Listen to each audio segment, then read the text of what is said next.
계시록 20장 1절에서 3절 말씀을 같이 보도록 하겠습니다. 계시록 20장 1절에서 3절 천천히 함께 읽어보도록 하겠습니다. 함께합니다.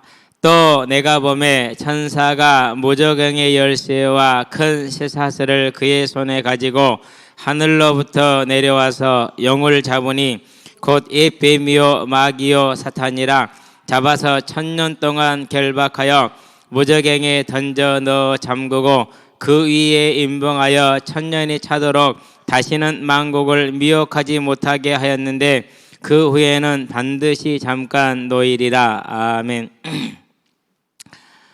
계시록 해석에 있어서 압도적인 논쟁을 불러일으키고 있는, 그리고 가장 해석하기 어려운 것 중에 하나, 이제 1000년 동안 사단이 결박되고 성도들은 이제 왕노릇 할 것이고, 이 천년왕국설이다 이렇게 얘기를 하죠. 근데 저는 그걸 천년왕국설이라고 말하는 것에 대해서 별로 달갑지 않고 별로 동의하지 않습니다. 자, 먼저 1페이지에 보면은 천년왕국의 배경 이렇게 나오죠. 저는 이 배경에 대한 학자들의 생각 자체가 틀렸다. 이걸 뭐 요한이 유대인이기 때문에 이런 얘기를 썼습니까? 그럼 그건 요한의 뭐예요? 자기 생각이에요. 근데 계시록 시작할 때 분명히 이는 하나님께서 예수에게 주어서 예수가 그 천사들을 불러서 그의 교회에 보낸 편지라 그랬잖아. 그렇다면은 이 계시록 20장 1절에 3절은 유대인들이 가지고 있는 천년왕국에 대한 배경 때문에 요한이 썼다라고 말하는 것 자체, 그렇게 해석하는 것 자체가 접근이 뭐한 거예요? 접근부터가 잘못돼 버리고 틀려버린 거예요. 지금 굳이 뭐 잘못했다고 할 수 없지만은, 자, 그러면 이제 여기서 말하는 이 천년왕국에 대한 성경적 구약적 배경 이렇게 얘기를 해야죠. 그렇죠? 그전에 우리가 뭐 흰말도 나오고 파란말도 나오고 다 나왔잖아요. 다 구모가 있었죠. 구약적인 배경이 있었고 먼저 말해졌던 것들이 있었죠. 그러면은 이 천년왕국에 대해서 구약에서 얘기를 했느냐 안 했느냐? 했다. 이사야서 65장 17절에서 25절 예루살렘의 재건에 대한 얘기를 해요. 그리고 에스겔 37장에 보니까 다윗 왕국의 영원한 재건을 얘기를 해요. 그것이 이제 이렇게 여기에 나와 있는 것처럼 천년왕국으로 구체화된 거죠. 지금은 이제, 그때는 그냥 단순히 이스라엘의 회복이다. 이스라엘 백성들 유대인들한테는 자기 민족의 회복으로 보았겠죠. 그러나 교회 시대에 교회가 이스라엘이 된 지금은 무엇의 회복으로 보는 거죠? 교회의 회복, 교회의 완성으로 보는 것이죠. 그래서 천년왕국의 배경은 이미 이사야서에서, 에스겔서에서, 다니엘서에서, 스가랴서에서 예언을 했었고, 그것을 다시 이렇게 이제 구체화시킨 것이다라고 보면은 되겠습니다. 자, 그래서 유대인이 메시아 기간을 천년이라 보는 증거, 이렇게 근거라고 얘기를 했는데, 이런 것에 대해서는 저와 여러분들이 굳이 설명을 할 필요가 없다라고 생각이 되고 하지 않아도 된다라고 생각이 됩니다. 왜? 전부 다 인간적인 생각으로 성경 구절을 자기 마음대로 뭐 했기 때문에 끌어다가 썼기 때문에.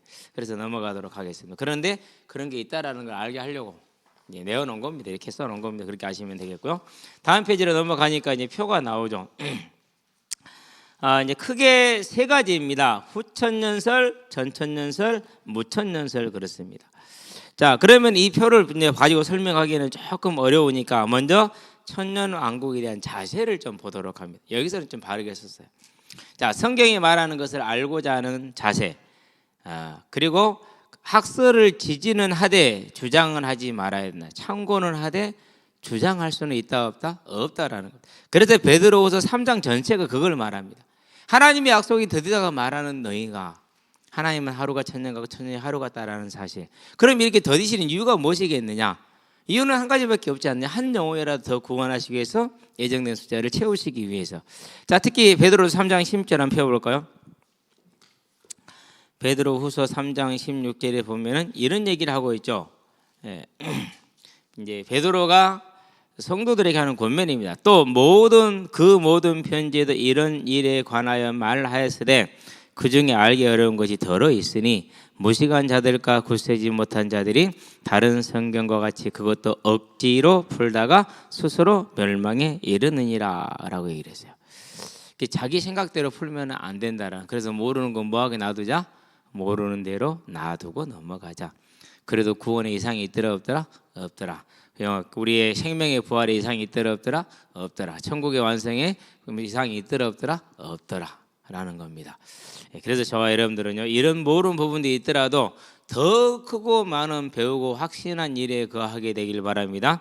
우리가 누구에게서 배웠습니까? 예수님에게 배웠잖아요. 그렇죠? 우리가 또 무엇을 알았습니까? 성경을 알았잖아요. 그러면 그 성경이 말하는 그 수많은 증거를 다 버리고 이것 하나 가지고 우리가 넘어져야 되겠느냐? 그럴 수 없다라는 겁니다. 자, 그렇게 보시면 되겠고, 어떤 입장도 완전한 해답을 아니라는 것을 인정을 하고, 가장 즐거워야 할 천년왕국이 그리스도인의 교제에 뭐가 가서는 안 된다? 금이 가게 해서는 안 된다라는 거죠. 천년왕국이 성경에서 가장 중요한 문제가 아니라는 것은 분명합니다. 숫자 해석에 있어서 문자적 상식 어느 극단에 치우칠 수 없습니다. 왜? 완전하게 모르기 때문에. 자, 재림 사건의 중요한 건 그가 반드시 오신다라는 것이, 언제 오시는 것은 너희의 알 바 아니오라고 분명하게 못을 예수님 사도행전 1장에서 박아 두셨습니다. 그래서 저와 여러분들은 그런 전반적인 그런 견해를 가지고 보면 되겠는데요. 자, 개략적인 정리를 해놨습니다. 자, 사단이 1000년 동안 상징인지 문자적인지, 안 그러면 어떤 정해진 일정 기간인지 그건 알 수 없습니다. 결박당해서 만국을 미혹하는데 제한을 받는다라고 봐야 됩니다. 제한을 받는다. 증거가 분명히 있죠. 예수님이 오시고 난 이후로 사단이 결박을 당했다라는 의미를 이따 다시 설명이 되겠지만, 그 이후로 복음이 이스라엘에 머물고 있던 그 복음이, 또 이스라엘 주변의 일부에게 머물고 있던 그 복음이 지금은 거의 온 세계에 뭐하고 있어? 퍼지고 있어. 사단이 뭐하지 못하는 겁니까? 이 복음이 전파되는 것을 이제 막는 것을 제한당하고 있으면 분명하죠. 구약 신약 이전과 신약 이후의 그 제한은, 사단의 능력의 제한은 분명하잖아요. 그것을 우리가 보면 됩니다. 자, 그러면 이 천년왕국의 논의의 핵심이 뭐냐? 황금 시대, 이게 존재하느냐 안 하느냐. 즉 예수와 함께 구원받은 자들이 이 세상을 다스리는, 1000년 동안 다스리는, 그것이 문자적이든 상징적이든 상관없이 그런 황금 시대가 존재를 하느냐 안 하느냐. 자, 한다라는 입장이 전천년과 후천년, 안 한다라는 입장이, 없다라는 입장이 무천년, 그래요. 자, 그러면은 전천년에서 후천년 중에서도 이제 황금시대 존재하냐? 그럼 재림 전이냐 재림 후냐? 이 말이 헷갈려. 재림 후가 전천년이야. 전천년이니까 재림 후야. 근데 그건 재림 후를 얘기를 하고 있어요. 후천년설은 재림 전이라고 얘기를 하고 있어요. 그래서 이걸 보면서 영어를 이렇게밖에 정리를 못했나 라는 그런 생각이 들어요. 헷갈리잖아요. 맹렬하게 헷갈립니다. 아주. 표가 하나 나와 있죠. 쭉 나와 있습니다. 나중에 설명을 또 이제 다시 하게 되니까 일단 넘어가서 그 다음 표를 봅니다. 3가지 표를 딱 그려놨어요. 그려놨는데 우리가 이제 이걸 보면서 저는 이제 표 그리기는 복잡하게 화살표로 하겠습니다. 자, 일단은 이제 전천년설입니다.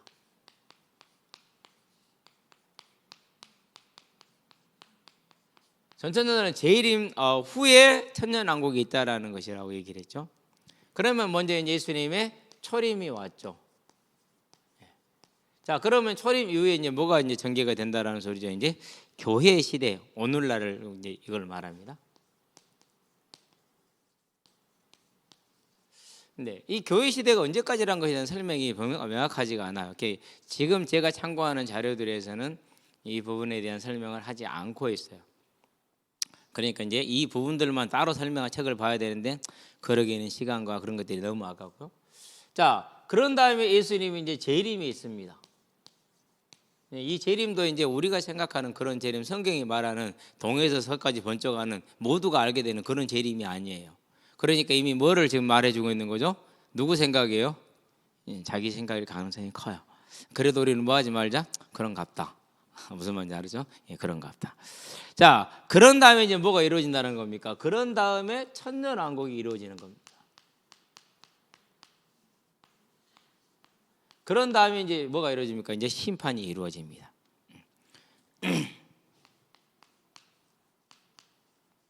그런 다음에 이제 천국으로 들어갑니다. 그런데 일단 이렇게 보면 어디서 이제 문제가 생깁니까? 마태복음 25장 31절에서 46절이 이제 얘기가 달라져 버려요. 조금 문제가 생길 수가 있죠. 거기에 대한 이제 비판은 이제 나와 있습니다. 밑에 한번 볼까요? 자, 전천년설에서는 설명이 나와 있죠. 전천년설. 자, 이미 예수님의 재림과 사단의 결박과 멸망이 시간적인 순서로 일어난다고 봅니다. 초대교회가 받을 때는 학설이라고 그렇게 얘기를 합니다. 초대교회는 이렇게 믿었는가 봅니다. 자, 예수님의 영광과 능력으로 재림을 하셨어요. 교회 시대 끝났어요. 언제 끝났는지는 몰라. 거기에 대한 얘기는 없으니까. 자, 재림을 하셨는데 전쟁에서 이제 승리하셔서 짐승과 거짓 선지자는 불못에 이제 던져집니다. 그리고 사단은 1000년 동안 무저갱에 감금이 됩니다. 그리스도는 지상에서 1000년 동안 왕노릇을 하십니다. 이게 이제 천년왕국입니다. 그런 다음에 1000년 동안 부활한 성도들과 예수님의 재림 때 살아있던 성도들이 영생 불사의 몸을 가지고 예수님과 더불어서 이제 영원한 왕노릇을 하게 된다. 이게 이제 전천년설의 얘기입니다. 일단은 전체 설명을 쭉 읽어봅시다. 재림 때 살아남은 불신자들 있겠죠? 그렇죠? 그 후손들이 천년왕국 동안 성도들이 지배를 받는답니다.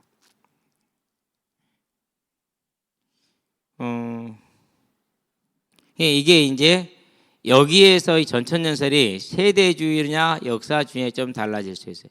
역사주의는 그러니까 교회가 주체로 봐요. 그 다스림의 주체를 교회로. 근데 세대주의는 유대인을 주체로 봐요. 그렇게 그냥 나눠지긴 합니다.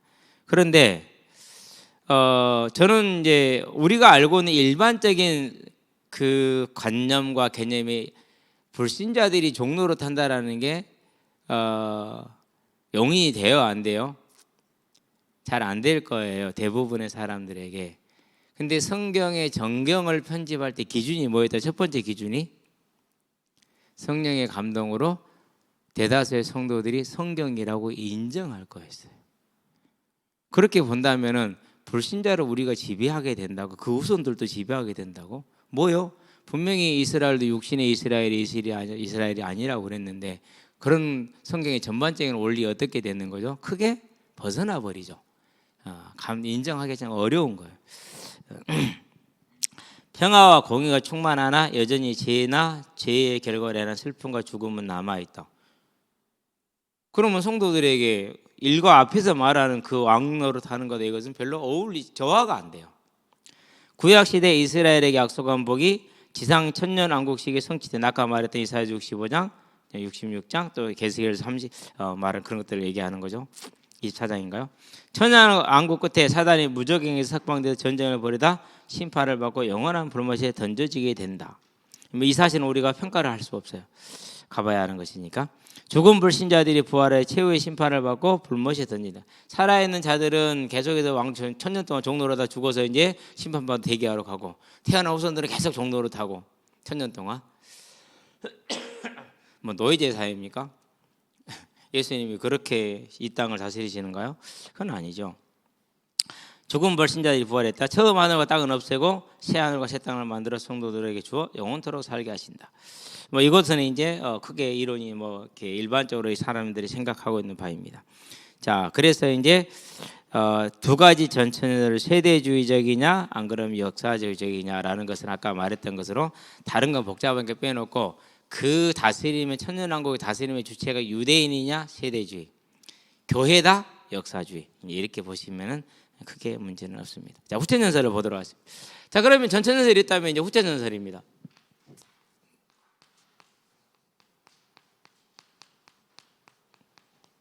자, 교회 시대 다음에 재림, 그 다음에 천년왕국 이게 바뀌겠죠, 이제. 그렇죠? 교회 시대 천년왕국, 그런 다음에 재림, 이렇게 가겠죠. 자, 보니까 일단은 예수님이 뭐가 있었습니까? 초림이 있죠. 그런 다음에 이제 뭐가 전개될까요? 이제 당연히 교회 시대가 전개가 되겠죠.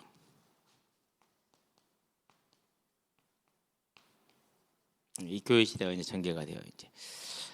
그래서 이제 후천년설이죠. 그런 다음에 뭐가 전개되죠? 이제 천년왕국이 진행이 돼요. 그런 다음에 예수님이 오셔요. 재림하시죠, 이제. 그러면 이제 모든 게 끝나겠죠. 예, 그래서 이제 여기서 끝납니다. 뭐 이제 심판의 영원 시대를 있기 때문에 그런 다음에 천국이겠죠. 이제. 천년왕국과 재림의 이 순서가 지금 바뀌어 있어요. 그것만 바뀌었는데 여기에서 이 일이 어떻게 가는지 언제 가는지를 우리가 설정도 할 수가 없고 말 수가 없는데 이제 그렇게 얘기하면 돼. 세계 복음화가 됐을 때라고 말합니다. 세계 복음화가 됐을 때라고. 볼까요? 영원한 새 하늘과 땅이 도래하기 전에 지상의 천년왕국은 있다 없다? 아니고 무천년설이구나. 천년왕국 끝에 재림을 하시고 재림하기 전에 대다수의 사람들이 예수를 믿어서 구원을 받는다고 봅니다. 자, 약간의 근거가 있어요. 7나팔이 울려 퍼졌을 때 7천을 제외하고 나머지 모두가 다 뭐였어요? 돌아왔다고 얘기를 했어요. 엘리야 시대에 남은 자가 7천이었는데 이때 남은 자가 불신자로 남은 자가 7천이라고 얘기를 했어요. 물론 그 숫자가 완전한 숫자입니다만은 그렇기 때문에 그래서 이제 이사야에서 보니까 물이 바다같이 바다 덮은 같이 바다가 물이 바다를 덮은 같이 여호와라는 지식과 영광이 온 땅을 덮게 될 것이다라는 그런들을 이제 근거를 하고 있기는 해요. 불신자들이 부활해서 최후의 심판을 받고 불못에 던져집니다. 아니 지금 이제 재림이 아직 안 왔는데 불못에 던져 심판까지 다 받았어. 불못에 던져졌어. 재림 후에 그런 다음에 불신자 모두 육체적인 부활이 있으면 그 후에 최후의 심판이 두 번이죠. 그러니까 영원한 새 하늘과 새 땅이 열린다는 것. 후천년 서로 천년은 반드시 문자적이지 않다. 그리스도는 지상이 아니라 하늘에 계신다. 근데 그리스도가 하늘에 계신다는 게 신천주의하고 생각이 신천주의하고 비슷해요. 오셨는데 숨기고 있다. 여호와 증인도 그렇게 얘기를 하고 있어요. 오셨는데 아직 다 모르고 있다. 이런 식으로 얘기를 해요. 그래서 성경이 정면적으로 이제 배치가 되는 것이죠. 그리스도는 성령과 교회의 복음 전파를 통해서 통치하신다. 이 부분은 또 비슷해요. 지금 그러고 계시니까. 첫째 부활은 전천년설처럼 성도들의 육체적 부활이 아니라 죽음은 생명으로 변화된 중생을 의미하는 영적인 부활이다. 근거가 있어요. 로마서 8장 9절에 너희 속에 하나님이 계시면 너희 몸은 죄로 죽은 것이나 너희 영은 산 것이라 이렇게 얘기를 하기 때문에 근데 이 부분은 또 정확해요. 이미 정확한 성경의 사실이니까 그렇게 설명을 할 수 있는 것이죠. 자, 천년 동안 사단이 만국을 미혹하지 못하기 때문에 복음이 편만하게 증거되어 물이 바다 등같이 하나님의 많은 지식이 온 땅에 가득해야 될 것이다.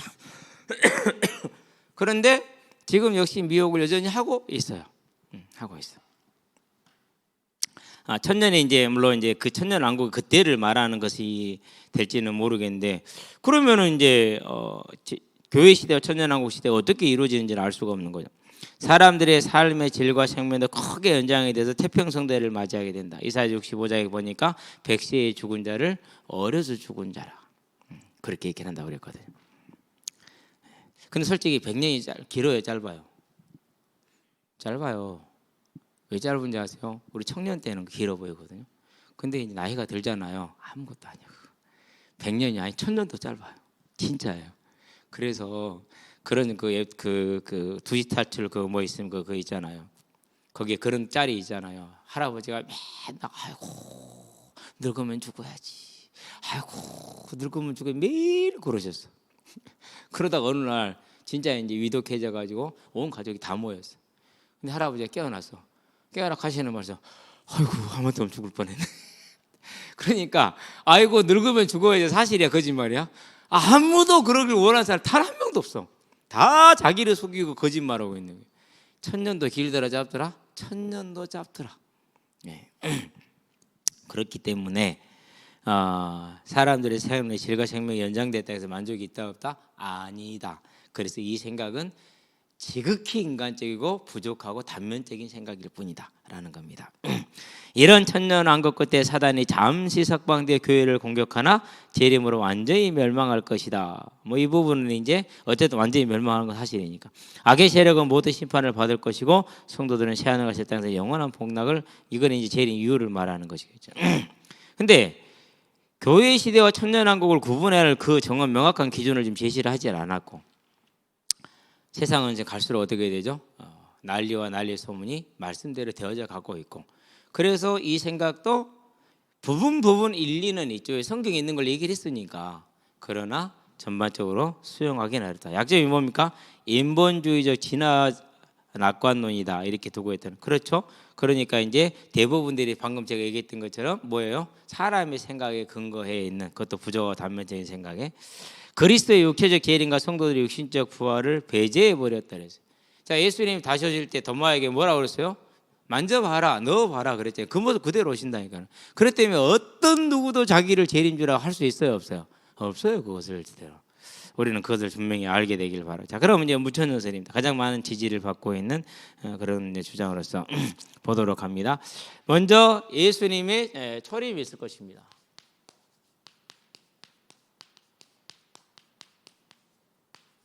이것은 이제 2000년 전에 오셨죠. 그런 다음에 교회 시대가 전개됩니다. 이것을 천년왕국으로 봅니다.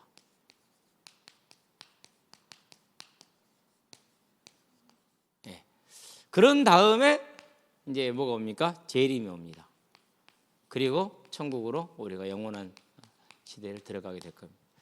가장 예수를 믿고 나서 설명해 주지 않아도 가르쳐 주지 않아도 성령을 받고 나서 누구나가 인식하는 말세의 현상. 교회를 조금만 다니게 되면. 저도 전천년이 뭔지 무천년이 뭔지 아무것도 모르고 교회를 좀 다녔을 때 당연히 이렇게 인식이 됐어요. 그리고 지금도 그렇게 인식이 돼요. 앞으로도 그 생각은 크게 바뀌지 않을 것이고 모든 성경을 다 읽어도 이렇게 인식이 돼요. 이렇게 인식이 돼. 그렇기 때문에 이거 하나를 가지고 설명이 제대로 안 된다고 해서 우리가 많은 설명을 할 이유가 있더라 없더라? 없더라는 것이죠. 자, 그러면 이제 여기에 대한 얘기를 한번 보도록 하겠습니다. 영원한 새하늘과 새 땅이 도래하기 전에 지상에 천년왕국은 없다라고 말하는 겁니다. 천년을 상징으로 보며 초림과 재림의 교회 시대 전 기간으로 본다 이렇게 봅니다. 천년왕국의 통치도 지상에서 건설되는 황금 시대를 말하는 것이 아니라 교회 시대 내내 지상에서 신앙생활 하다 죽어 하늘로 간 성도들이 그리스도와 함께 재림 전까지 하늘에서 통치하는 것을 이해한다. 계시록 5장 10절, 11장 15절 쭉 지금 그 부분을 말을 해주고 있습니다. 예수님이 초림 때 사단이 십자가에서 결박되었다. 이 결박된 의미를 나중에 다시 설명을 좀 할 겁니다. 제한되었다.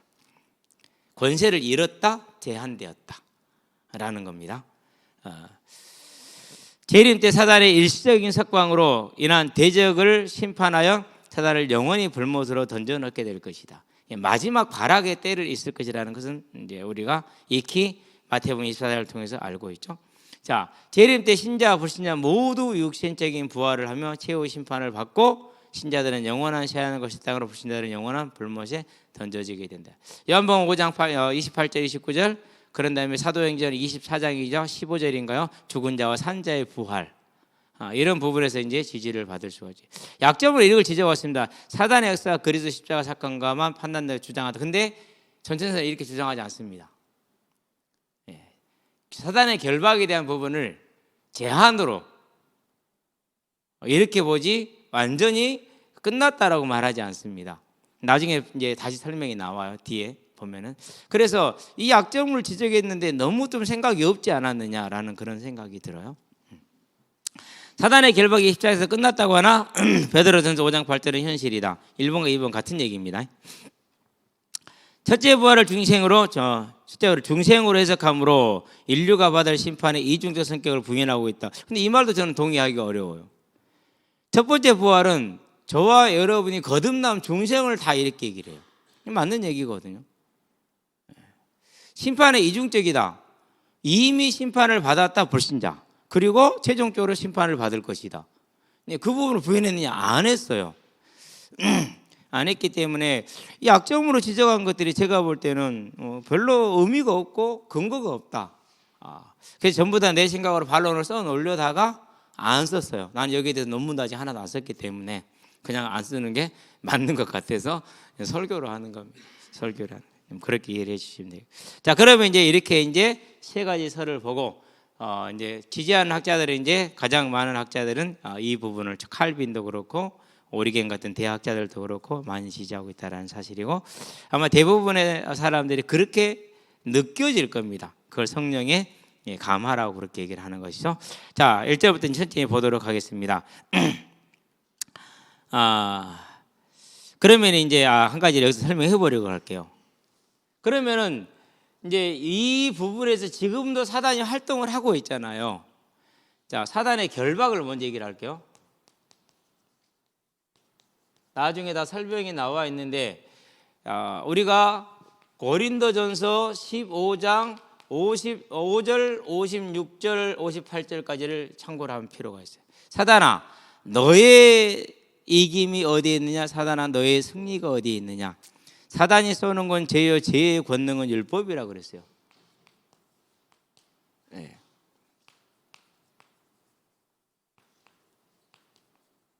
근데 이 사단의 권세도 어디서 출발, 어디를 근거로 한다고요? 율법을 근거로 한다고 그랬어요. 그러니까 율법은 누가 주신 거죠? 율법의 제정자와 심판자는 누구죠? 하나님이시잖아요. 그러면 사단의 권세가 어디 안에 있다라는 거요? 하나님의 주권 안에, 하나님의 법 안에서밖에 움직이지를 못하는 것이죠. 자, 그런데 이 사단아, 너의 이김과 너의 승리가 어디 있느냐? 너는 이것에서 근거한 것 아니냐? 그런데 우리 주 예수 그리스도로 말미암아 우리가 뭘 주셔버렸다? 이김을 주셨다. 사단의 권세가 박살이 난 걸 지금 말합니다. 자, 그렇다 할지라도 이게 통하는 데가 있죠. 두 군데서. 첫 번째 불신자들, 두 번째 성도들이 불신앙의 죄를 범할 때. 어제 우리 로마서 14장을 보았죠. 아주 많이 하는 것입니다. 일반적으로. 그렇게 되면은 반드시 뭘 받으리라고 그랬어요? 심판을 받으리라고 로마서 14장 분명히 지적을 하고 적시를 하고 있잖아요. 그렇죠? 그만큼 그럼 그 심판은 뭘 말하는 겁니까? 그 심판은 구원에 못 들어간다는 걸 지금 말하는 거예요. 그 심판은 그걸 뜻하는 거란 말이에요. 받았는데 또 다시 뭐 한 거예요? 이스라엘이 선택을 받았는데 스스로 하나님을 거역한 거예요. 그런 죄를 보면, 그래서 히브리서에 뭐랍니까? 다시 예수를 십자가에 못 박으면은 속죄할 제사가 없다라고 지금 말하는 이유가 거기에 있는 겁니다. 근데 일부에서는 이제 구원 받으면 끝이다라고 말하는데 그렇지 않습니다. 구원 받은 자가 성령의 감동 감화를 받으면 끝이 맞습니다. 언제까지요? 우리가 죽을 때까지. 언제까지요? 예수님이 다시 오실 때까지. 그러는데 어느 시간에 성령의 감동 감화가 아니라 내가 하나님의 자리에 올라왔어요. 뭐 한 거예요? 내 마음으로부터 또 교만해져서. 그럼 사단이 처음부터 뭐 이렇게 교만의 존재를 시험받았습니까? 아니잖아요. 언제요? 하나님을 존재하고 찬양하는 가장 아름다운 자리에 있었으나 그 교만으로 거기를 떠났어요. 우리가 성도가 되었으나 우리가 또다시 사단의 미혹과 유혹을 받아 교만에 들어가면은 그렇게 된다라는 것을 이스라엘 역사가 보여주고 있고 저와 여러분들에게 성경이 말을 하고 있어요. 그래서 이 부분은 저와 여러분들이 조금 생각을 바꿔야 돼요. 그래서 뭐하라 그랬어요? 두려움으로 지내라라고 성경이 말하는 이유가 그것이 신약에서도. 근데 일본 이제 구원파 같은 경우는 끝났다라고 얘기를 해버리거든요. 물론 이제 금방금방 죽기 전에 예수님 믿고 딱 죽으면 끝났죠. 그걸로 끝난 거예요. 그러나 우리는 그렇지 않잖아요. 그래서 자, 사단이 결박되어졌다라는 것은 뭘 말하느냐? 그가 권세를 뭐 했다라는 거예요? 아무 데서나 쓸 수가 없게 된 거예요. 이제. 예수 그리스도의 이름이 불려지는 그곳에서는 반드시 뭐 하게 되어 있어요? 반드시 권세가 제한되게 되어 있어요. 완전하게 제한이 될 수 있어요. 물론 싸움은 제한이 되지만 이길 수 없는 그런 것을 완전하게 표현하고. 사단이 성도를 이겨요? 못 이겨요? 정상적으로 성도가 싸울 때 절대로 못 이겨요. 그래서 사단에게 속았다 그런 거 하면 안 돼요. 뭐예요? 내가 다시금 죄를 범했다라고 말하는 게 맞아요. 사단은 단지 항상 미혹하고 있을 뿐이에요. 근데 대부분은 이제 사단에 속았다고 내 책임을 빼죠. 이제 그러면 안 됩니다. 사단의 결박이라는 것은 그 권세가 제한된 걸 말합니다. 제한된 것을.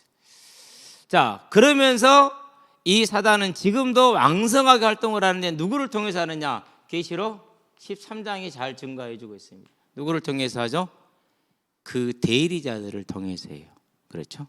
17장이 잘 보여주고 있죠. 음료에 대한 얘기가 나오죠. 세상 문화를 통해서 써요.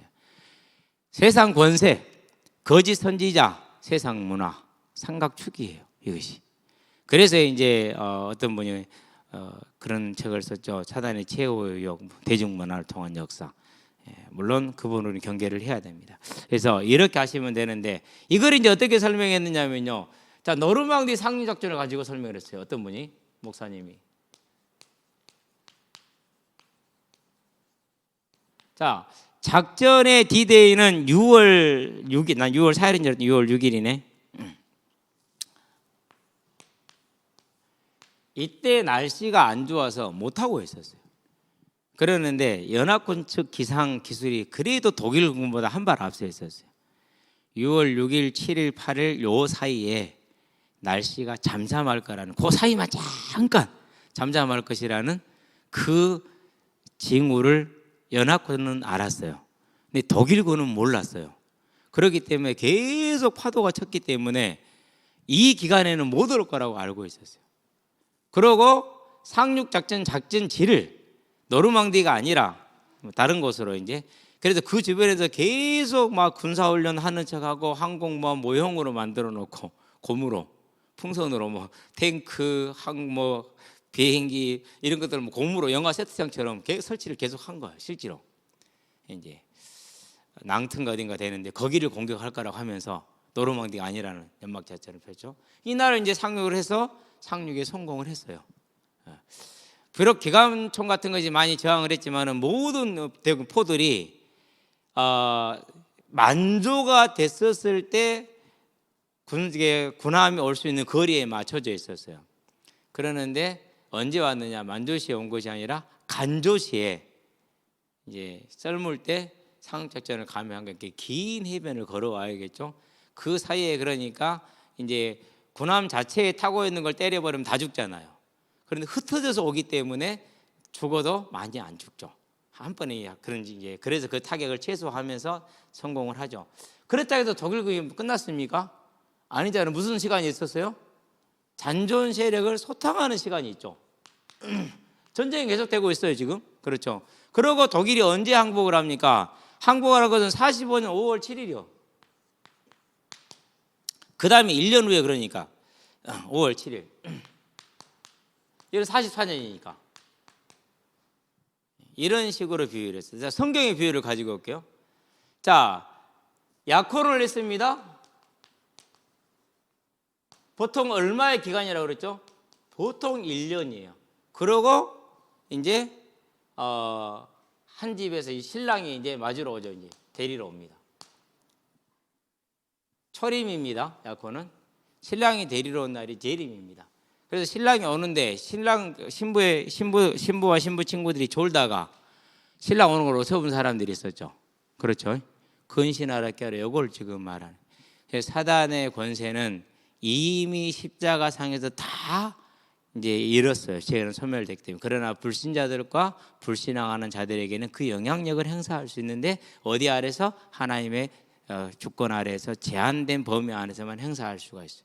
그래서 지금 이 시간의 교회의 기간으로서 우리는 뭐 할 때입니까? 아주 복된 시간이야. 무슨 시간이요? 천국의 상급을 예비하는 그 시간이에요. 저와 여러분들 이 시간을 복되게 보내시게 되길 바랍니다. 자, 그래서 이제 쭉쭉쭉 한번 보도록 합시다. 거의 다 설명을 다 했습니다. 또 내가 보면 천사가 무저갱의 열쇠와 큰 쇠사슬을 그의 손에 가지고 하늘로부터 내려와서, 자, 무저갱의 열쇠, 하나님에게 주권이 있다라는 거 말합니다. 여기서 큰 쇠사슬은 뭘 뜻하는 걸까요?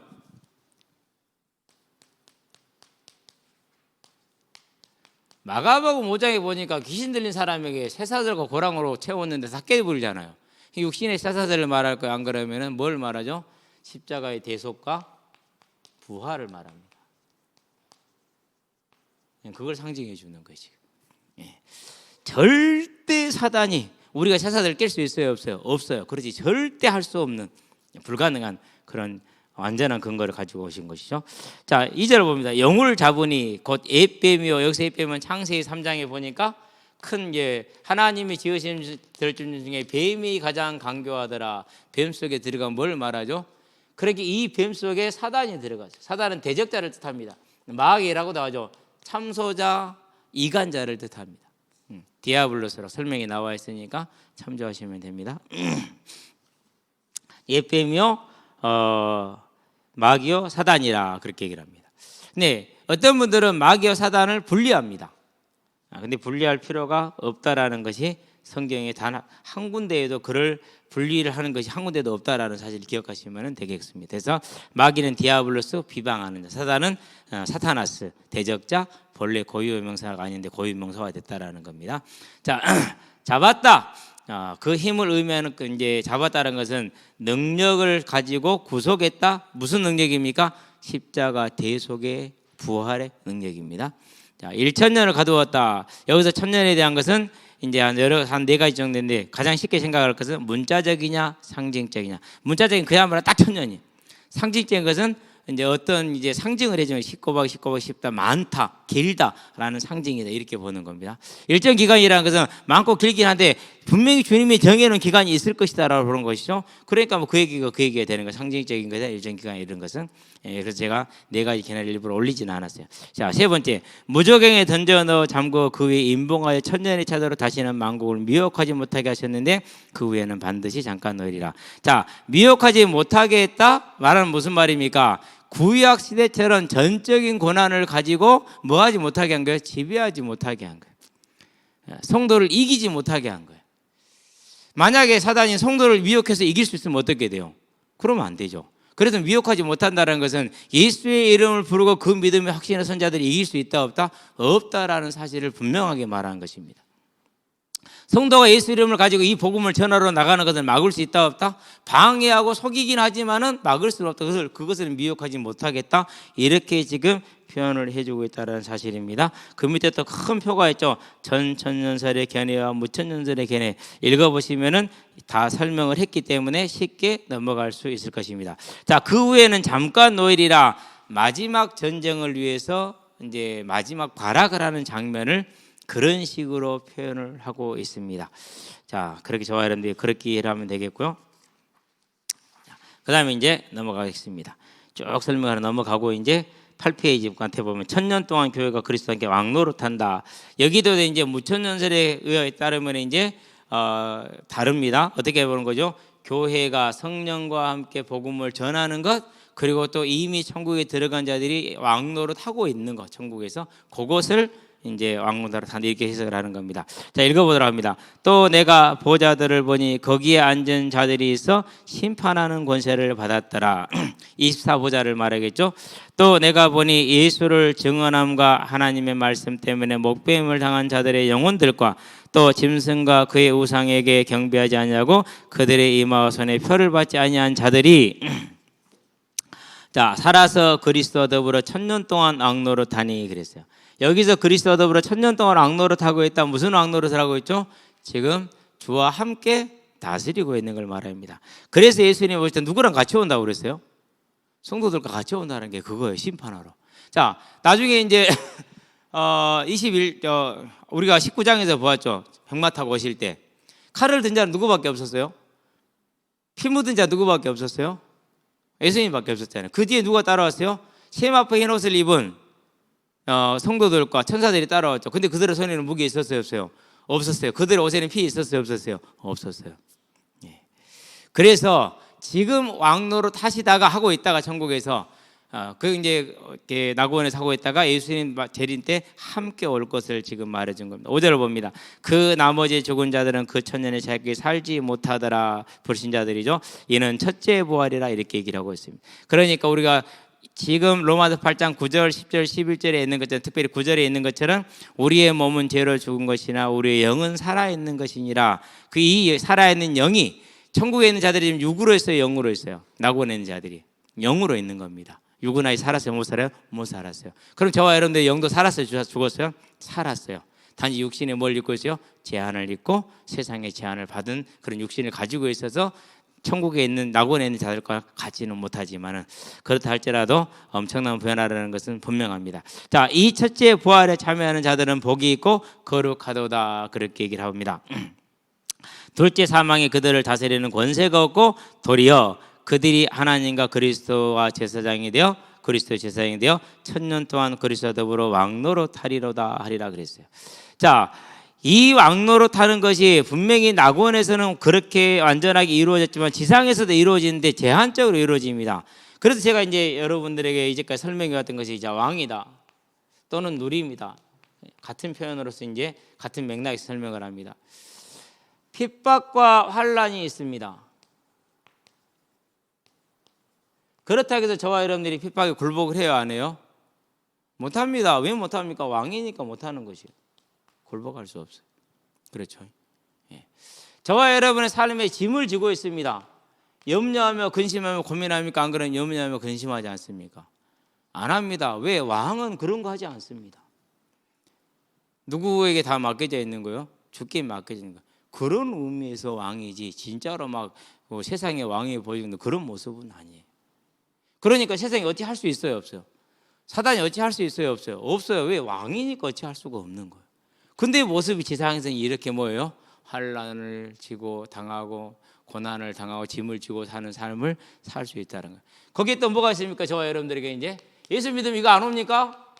사고 안 납니까? 여러분 옛날에 그렇게 믿으셨죠? 저도 그렇게 교육받았어요. 그래가지고 목사가 안 걸렸다고 복음 몰라서, 장로가 안 걸렸다고 복음 몰라서, 장로 자녀가 타락했다고 복음 없어서,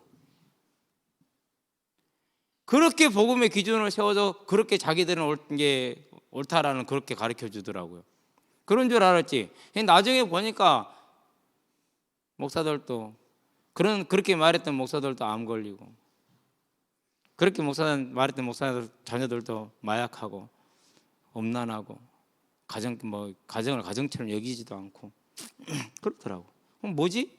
근데 거기서도 그 누구도 아유 잘못했다고 회개한 사람 없고 시인한 사람 단 한 명도 없어. 그게 누구 특징이냐? 그게 사기꾼의 특징이야. 절대 나 사기쳤다고 안 해요. 근데 정직한 사람 내가 실수했다고 고백해요.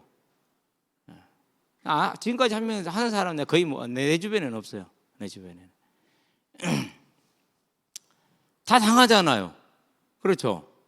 네. 그런데도 불구하고 우리가 뭐였어요? 그런데도 그래서 로마서 5장에서 뭐라 합니까? 3절에서 4절에 이뿐 아니라 환난 중에 우리가 인내하고 기뻐하고 즐거워하면 왜 그러냐? 이 환난은 연단을, 인내는 연단은 소망을 이루는 줄 알기 때문에. 그러면 결국 이 수많은 것들이 당하고 있으나 우리는 이 땅에서 이미 왕으로 부름을 받아서 이걸 당하고 있다. 그래서 베드로전서에 뭐라고 그럽니까? 2장 9절에 그걸 설명을 해주고 있죠. 그러면서 5장에서 뭐라고 그럽니까? 그래도 싸워야 되느니라 8절 근신하라 깨어라. 이게 이제 저와 여러분들이 말세에 당한 이 땅의 모습. 그런데 이 모든 걸 다 벗고 가는 게 뭡니까? 그게 이제 하나님의 부름을 받는 거죠. 그게 죽음이에요. 첫 번째 죽음. 근데 우리는 이 죽음이 들어요, 안 들어요? 두렵죠? 저도 두려워요. 별로 안 반가워요. 여러분은 반가운지 모르고 저는 별로 안 반가워요. 그래서 우리의 지상에 있는 교회와 성도들은 뭐하죠? 아주 연약해요. 그런데 이 짐을 통과하고 벗고 나면 이제 뭐하게 되는 거죠? 지금 낙원에 가 있는 자들은 다 있는 거죠. 그래서 뭐할 것이 아니에요? 슬퍼할 것이 아니고 기뻐할 것이죠. 그런데 많은 분들이 이걸 극복하신 분들이 참 많아. 이 땅에 계시면서도. 그분들을 보면 참 존경스럽고 감사해요. 왜요? 우리도 그럴 가능성이 있다라는 뭘 보여준 것이니까, 그런 가능성을 보여준 것이니까 성령이 충만하면 가능할 줄로 믿습니다. 벌써 50분이 됐어요. 7절에서 14절까지는 한 절에 끝내는데 못 끝내겠네. 다음 시간에 하도록 하겠습니다. 뭐 이의 없죠? 여기까지 하고요. 나머지 부분은 다음 시간에 하는데, 첫째 사망, 둘째 사망, 첫째 부활, 둘째 부활, 이렇게 표로 방금 얘기한 것들이 작성되어 있죠. 여러분 제가 이것을 잘 참조하고 보시게 되기를 바라고요. 한번 차분하게 한번 읽어보시게 되길 바랍니다. 그러면은 맹렬하게 헷갈릴 겁니다. 그래도 이해는 될 것이고요. 그런 다음에 한 며칠 지나면 다 까먹을 겁니다. 자, 그럼 우리는 뭐 한다고요? 무천년설. 우리가 그 전에 알고 있던 대로 그렇게 알고 있어도 괜찮습니다. 그럼 이렇게 믿어도 구원 못 받습니까? 상관없습니다. 이렇게 믿어도 구원 받는데 아무 문제 없습니다. 이 땅을 살아가는데도 아무 문제 없습니다. 굳이 뭐 하지 말자? 머리 아프지 말자. 굳이 뭐 하지 말자? 싸우지 말자. 기도합시다. 살아계신 아버지 하나님, 하나님께서 사망 가운데 있는 우리를, 도저히 불가능한 자들을 용서하시고 택하시고 살리셔서 주님이 준비하시고 예비하신 날에 들어가게 하신 것을 감사를 드립니다.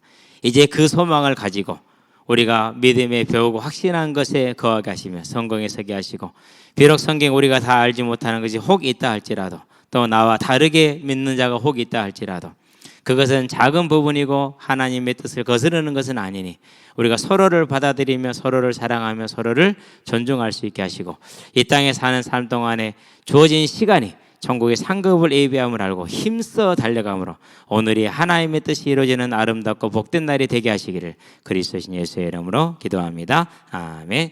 이제는 우리 예수 그리스도의 십자가 대속의 은혜와 독생자 예수를 죄인을 위하여 기잡고 내어주신 우리 하나님 아버지의 무한하신 사랑과 지금도 죄인을 생명과 의와 영화의 길로 인도하시는 성령의 내주 교통 역사하심이 하나님의 자녀된 고 말세의 현상을 바라보며 다시 오실 주님을 바라보고 믿음에 서서 하나님의 나라를 위해서 힘써 나아가는 우리 대학 청년들과 함께하는 모든 이들의 심령 위에 지금부터 영원토록 함께 계실지어다. 아멘.